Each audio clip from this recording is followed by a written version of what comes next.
Assalamualaikum warahmatullahi wabarakatuh.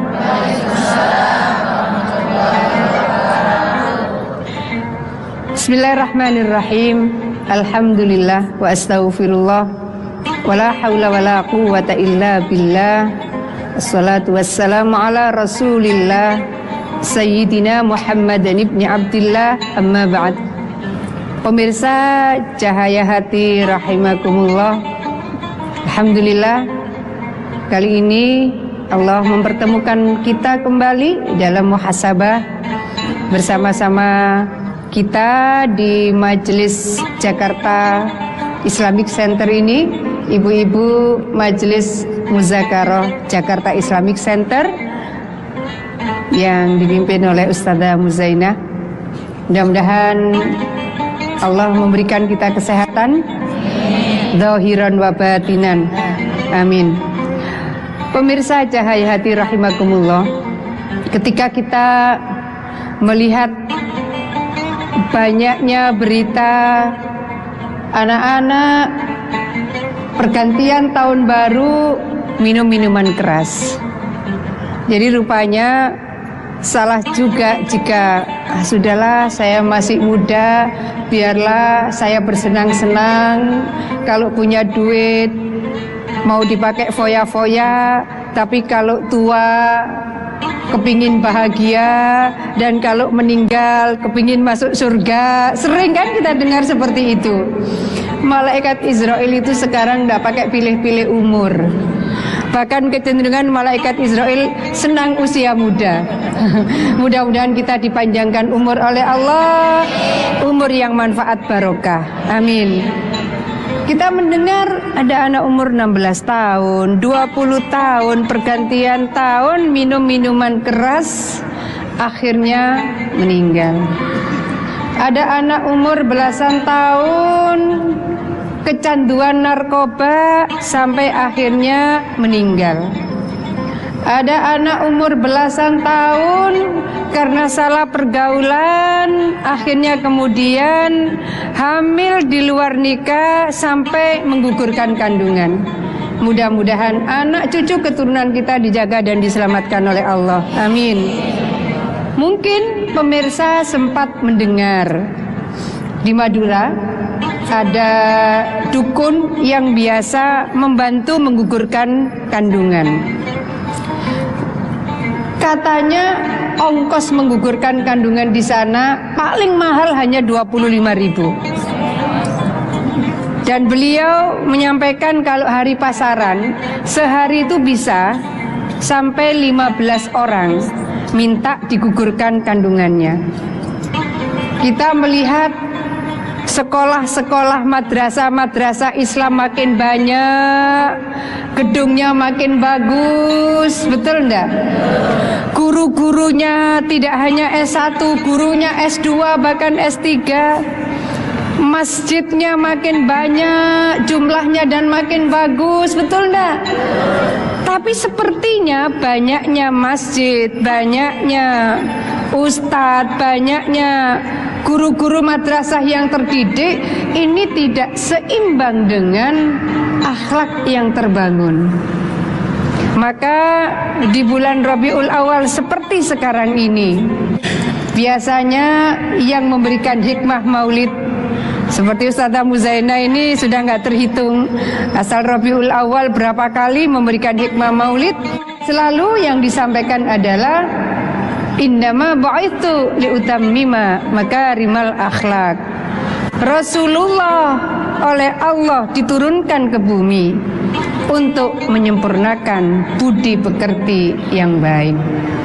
Maka ketika Sayyidatina Aisyah radhiyallahu anha ditanya oleh para sahabat, "Wahai Aisyah, apa pendapatmu tentang Rasulullah Muhammad sallallahu alaihi wasallam?" Sayyidatina Aisyah menjawab, "Kana khuluquhul Quran." Kalau mau mengenal Rasulullah, akhlaknya Rasulullah itu adalah Al-Quran. Tapi pemirsa, di antara kita yang mungkin sudah nenek moyang kita beragama Islam, berapa banyak yang bacaan Al-Qur'annya, tajwidnya, makharijul hurufnya baik? Yang bacaannya tartil berapa banyak? Lebih banyak yang bacaannya bagus atau yang bacaannya kurang bagus? Mari kita ngitung lingkungan kita.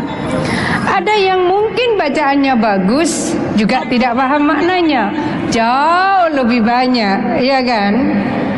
Bacaannya bagus, mungkin sebagian maknanya dia pun paham, tapi kelakuannya belum mengikuti Al-Quran. Banyak enggak itu?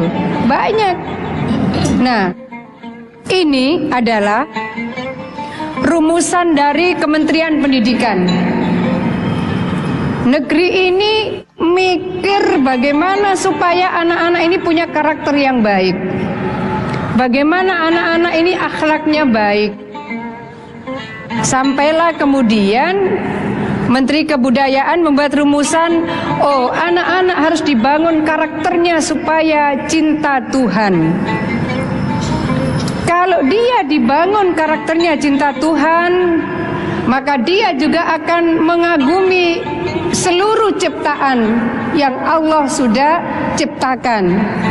Dia tidak akan merusak makhluknya Allah. Dia akan memelihara kebaikan-kebaikan perilakunya. Dia akan menggunakan tangannya untuk melakukan sesuatu yang baik. Kita seringkali membaca surah Yasin, lalu kita menemukan ayat ini. A'udzubillahi minasyaitonirrajim. Bismillahirrahmanirrahim. Al-yawma nakhtimu ala afwahihim wa tukallimuna aydihim wa tashhadu arjuluhum bima kanu yaksibun.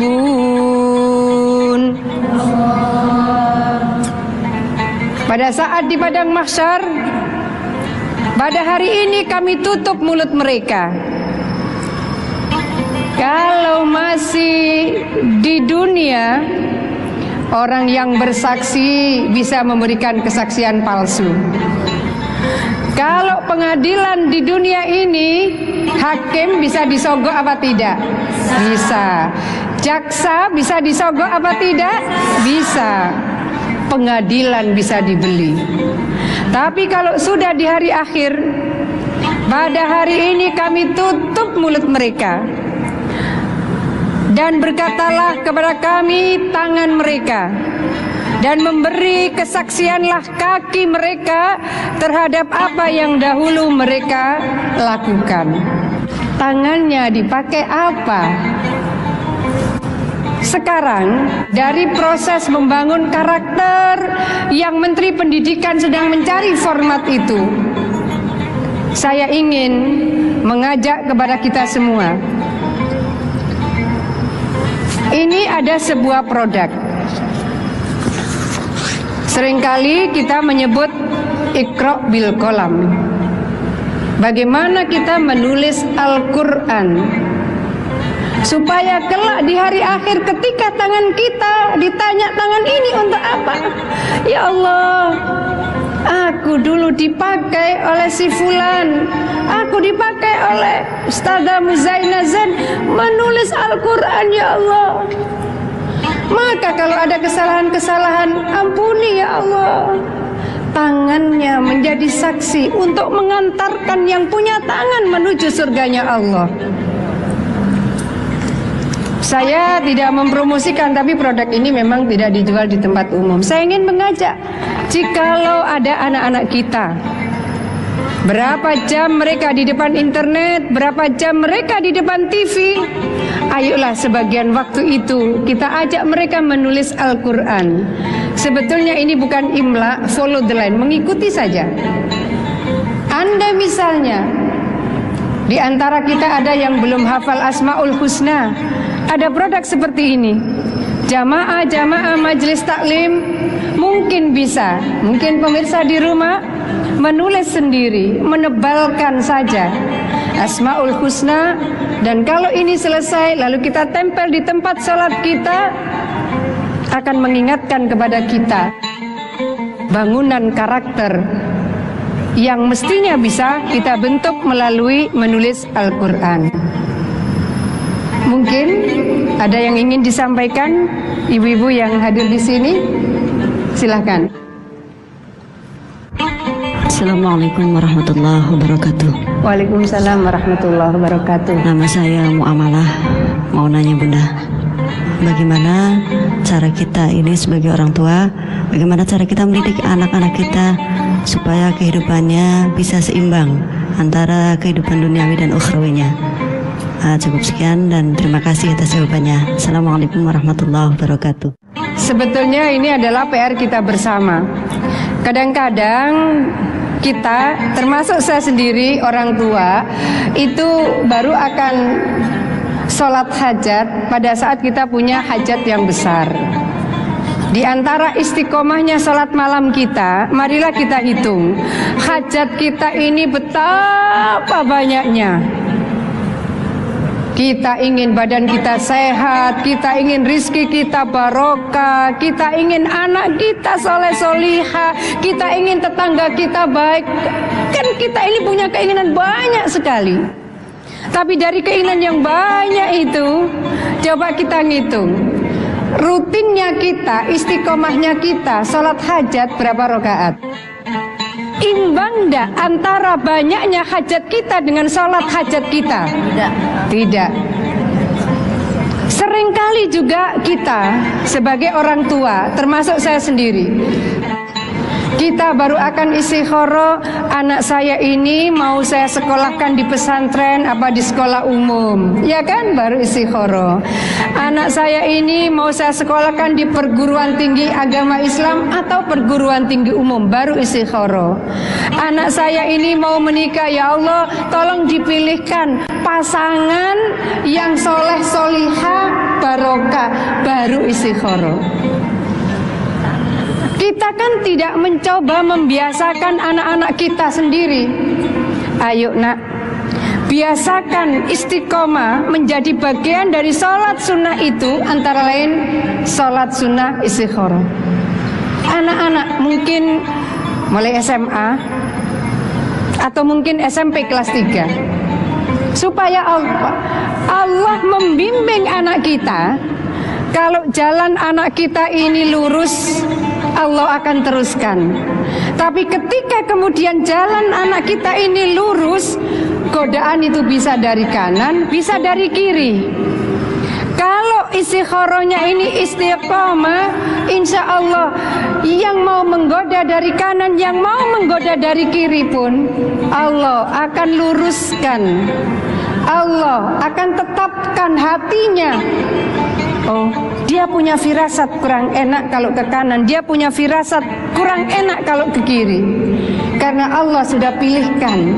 Nah, ini jarang sekali di antara kita orang tua yang mencoba mengistiqomahkan anak kita supaya mereka sudah menjadikan sholat istikharah itu bagian dari rangkaian sholat-sholat sunnah anak kita, sehingga orang tua yang mendoakan itu diikuti oleh ikhtiarnya anak kita sendiri. Karena memang godaan sekarang ini luar biasa. Ibunya solihah, bapaknya soleh, lingkungan anak ini belum tentu steril. Oleh karena itu, kembali bapak, ibu sama riadonya. Tetapi menurut saya anak-anak kita sudah mulai kita minta istiqomah istikharahnya, supaya langkah, pikiran, hati, perilaku anak kita ini tetap di dalam tuntunan syariat Allah Subhanahu wa ta'ala. Amin. Jadi itu umum sekali, tetapi masing-masing keluarga saya rasa pasti punya resep sendiri-sendiri, karena tradisi di satu keluarga dengan keluarga yang lain bisa berbeda. Tapi paling tidak dengan menulis tadi yang saya sampaikan, kita bisa melihat ini hasil survei 8 tahunan bahwa kalau kita sendiri, jamaah kita, keluarga kita, kan kadang kita tidak bisa memonitor anak kita setiap hari sempat membaca Al-Quran apa tidak. Apalagi kalau anaknya kuliah di kota yang jauh atau kuliah di luar negeri misalnya. Dengan mencoba menulis Al-Quran tadi, ini hasilnya. Pertama, bahwa kalau kita mau menulis Al-Quran, kita dalam keadaan suci. Yang kedua, akan fokus karena kita akan menulis, pasti kita tidak ingin ada huruf yang tertinggal yang kita akan tebalkan, dan seterusnya sampai kepada akan ada kejujuran.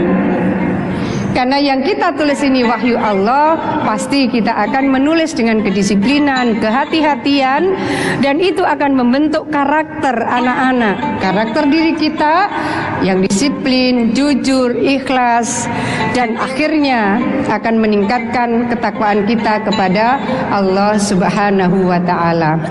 Pemirsa Cahaya Hati rahimakumullah, banyak hal yang bisa kita lakukan muhasabah, bagaimana membangun karakter pribadi kita, karakter putra-putri kita, dan akhirnya membentuk karakter bangsa yang produktif. Ketika kita berada di bulan Rabiul Awal seperti sekarang ini, sebaiknya lah kita lakukan muhasabah sebanyak-banyaknya. Mudah-mudahan kita bisa meneladani perilakunya Rasulullah Muhammad sallallahu alaihi wasallam di dalam akidah, dalam menjaga syariat, dan di dalam menjaga akhlak umatnya.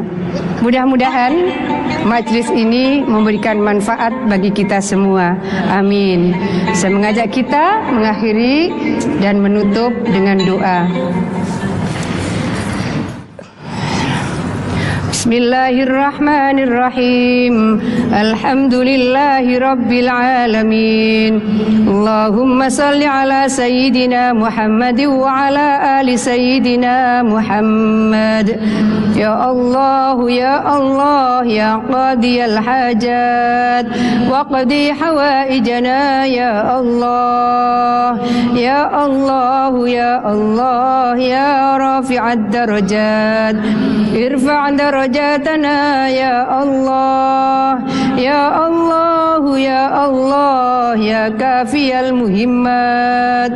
Ya Allah, ya Allah, ya muhillal mushkilat. Ya Allah, ya Allah, ya syafiyal amrad. Ya Allah, ya Allah, ya dafi'al baliyat. Ya Allah, ya Allah, ya mujibad da'awat. Ya arhamar rahimin. Wa sallallahu ala sayyidina Muhammad wa ala alihi wa sahbihi wa sallam. Walhamdulillahi rabbil alamin. Wallahul muwaffiq ila aqwamit thoriq. Wassalamualaikum warahmatullahi wabarakatuh.